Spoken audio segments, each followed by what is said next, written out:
review apa nih rice cooker merek Cosmos guys. Jadi lanjut ke video berikutnya. Baru nggak cocok banget aja. Ya pertama-tama nyalain. Dia apa itu bang? Ini pertama dibuka dulu talinya nih. Nah ini koreknya mahal guys. Mahalan koreknya daripada.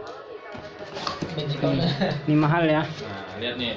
Biasanya terima ini 4 in 1. Ini yang paling gue suka nih kalau buka gini nih dapat ini guys, centong. Yo. Free ya. Free centong. Bangsat. Suruh buka ginian tuh. Nah, Wus. Iya. Iya. Kecil ya, digambar gede tahu.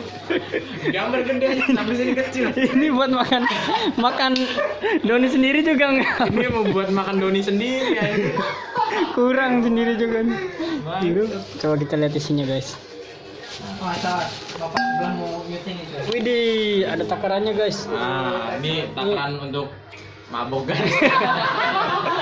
Wah iya, gelas buat Mabok guys. anggur.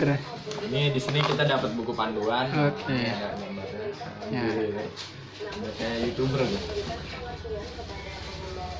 Jangan lupa follow Instagram temen gue ya. Apa namanya apa? Agam Aditya ya. Oh. Nah, ini kita dapat giniannya nih. Widih. Soalnya kalau beli sendiri takut kegedean kan. Buat apa? Buat topi bukan itu. Buat taruh nasi guys. Ini gam keren gak bisa dipencet-pencet. Wih, udah kayak Mantap guys. masih baru ya, Masih baru. tanpa lecet sedikit tuh. Licin tuh, sampai ketutup tuh. Licin tuh ya, licin. Udah, jadi sekian lah video dari gua. Ntar kita lanjutin reviewnya. Momen Oke, dulu siap. guys. Siap.